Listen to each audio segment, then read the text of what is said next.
For den vejrudsigt. Så nu skal I holde godt fast derhjemme, fordi nu skal vi rigtig højt op i luften i løbet af få sekunder.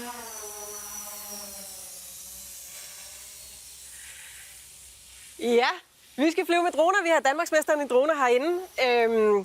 Til at flyve dronen, så vil jeg sige, der har vi Toge Christian Schur, som står derovre, hvis vi lige kan hilse på dig. Godmorgen, Toge. Ja, godmorgen. Godmorgen og velkommen til dig.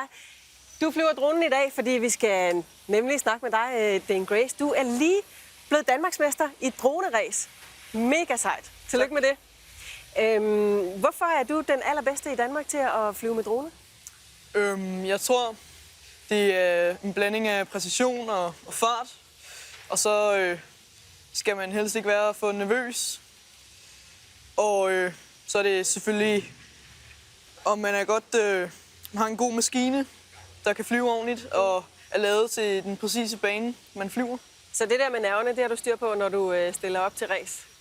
Nogle gange, Ja. men ja. Jeg synes lige, vi skal se nogle billeder fra VM, eller fra DM, hvor du var med. Du kan måske lige prøve at se. Ja, du skal lige se dem derovre. Sådan der. Hvad er det, der foregår her? Vi flyver rundt på en bane. Ja. I kan se mig der flyver, og det går super stærkt. Så det er lidt svært at følge med, men vi prøver at ramme portene. Vi skal ind igennem de der porte der. Ja. Er det meget, meget svært? Ja, altså, hvis man er godt linet op fra start af, så er det selvfølgelig nemmere. Ja. Men Altså, hvor langt væk står du fra selve banen? altså, vi står bag et net, Okay. så ja. Okay. Du har også taget nogle, hvis vi lige kommer tilbage fra de her billeder der, så kan vi, du har taget sådan nogle briller med, som I jo står med. Hvad er det, hvordan virker de? Altså, man har dem på, sådan her, Ja. og så igennem kameraet her på dronen. Skal vi lige prøve at se, om I vil se dem? Sådan her ser det ud. Og så, hvad er det her, den her, der sidder her? Det er antennen, der modtager videoen fra Ja. dronen. Ja. Og så når man så kigger ind i dem, vi har faktisk nogle billeder. Vi skal lige tænde den. Vi skal tænde den, ja. Det er altid godt. Yes. Kvinder og teknik, det ved du. Sådan der. Ja. Og så kan jeg kigge ind igennem. Ja. Sådan der. Og så har vi faktisk nogle billeder af, så I kan se, hvad jeg kan se. De er pæne. Og så vil det så sige, når I så, laver, når du laver sådan en droneræs, så står du og kigger her igennem? Ja. Ja. Og styrer det hele. Hvordan undgår man at styre det? Ja, altså man skal selvfølgelig ikke sejle for meget rundt. Prøve at holde sig stille. Og så skal man ligesom ikke flyve for hurtigt, ikke flyve for langsomt, og helst ikke ramme de andre, der flyver. Nej, og der er jo alle mulige forbud og regler og sådan noget der, om hvornår man må flyve med de her droner, ikke også? Ja. Den der drone, som du vandt DM med, det er den, som du har liggende her på bordet. Ja. Kan du ikke lige prøve at fortælle lidt om, altså, er det en, du selv har bygget, eller hvad? Ja, man bygger dem selv ved at lodde komponenterne sammen. Og så skal man til sidst programmere den, så den flyver sådan, som man vil have det. Ja. Og det består sådan af en flight controller, som er ligesom hjernen af dronen. Og motorer. Og så et kamera her. Og sådan en antenne, der sender videoen til ens brille. Ja. Og så har vi batteriet hernede på bunden, som forsyner dronen. Ja, og så står du så og styrer den med den der over, går jeg ud fra fjernkontrollen. Ja. Ja. Så er det op og ned og dreje om sin egen akse og lige ud og til siden. Ja. Og hvor præcist kan man flyve med en drone? Hvor små porte kan du komme igennem?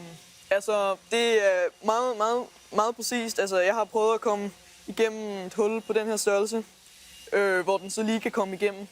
Men man styrter selvfølgelig også en gang imellem. Ja. Du har jo simpelthen, altså du er 15 år gammel, Ja. og her til DM, så vandt du over en masse, hvad kan man sige, voksne mænd, som har haft lang tid til at øve sig i forhold til dig. Hvornår kom du i gang med at flyve droner? Jeg begyndte sådan seriøst med et år siden, hvor jeg så en YouTube-video med nogen, der fløj de her droner med briller. Og jeg blev helt bidt af det der med, at man faktisk på en måde sidder inde i dronen og man kan flyve rundt som en fugl. Men hvis man rammer noget, så dør man ikke. Nej. Så sidder man bare i sin stol og kan gå videre og hente en smadret drone. Ja. Føles det lidt sådan selv, som om du flyver, når du sidder med den? Kan du mærke det i maven, når du lige drejer skarpt og sådan noget? Nogle gange, hvis jeg flyver, så lige pludselig så ser jeg en person dernede, og så tænker jeg, hvem fanden er det? Og så, det er mig selv. Ja. Okay. Nogle gange så bliver man sådan så føler man bare, at man er helt inde i dronen. Ja. Er du helt træt bagefter? Fordi det kræver vel stor koncentration går ud for? Ja, en gang imellem. Ja, det kan jeg godt forestille mig. Næste stop, det er sådan set EM på Ibiza, og så er der også verdensmesterskabet på Hawaii. Ja. Vi har nogle billeder fra sidste år. Ja. Det er jo altså store stævner, ikke også? Det er både VM og EM. Ja. Hvordan vil du forberede dig på sådan en stævne? Jeg plejer at tage ud på en modelflyvebane og sætte sådan nogle porte op og flag. Og så bare flyve en hel masse batterier og bare flyve banen igen og igen og igen. Og så hver gang jeg er ude at flyve, så prøver jeg at skifte rundt på banen, så jeg altid er klar på en ny bane. Mm. I øjeblikket, så i hvert fald sidst vi tjekkede, ikke? Det var jo her i går, der var du nummer 28 på verdensranglisten. Det er godt sådan svinge en lille bitte smule. Ja. Men det, nu efter her VM, hvor regner du med, at du kommer til at ligge? Hvad er dit mål? Ja, jeg vil, hvis jeg gør det godt og flyver det bedste, jeg kan, så forhåbentlig kommer jeg op i top 10. Ja. Ja. Det er jeg sikker på, at du gør. Jeg ved ikke, Toge, skal vi prøve at se, om vi måske kunne få dronen ned igen, tage os lidt ned på jorden, efter vi har været så højt op? Ja, vi kan godt prøve at forsøge her. Lad os se, hvor den lander henne. Ej, hvor er det vildt. Fantastisk, det går alligevel stærkt, hva'?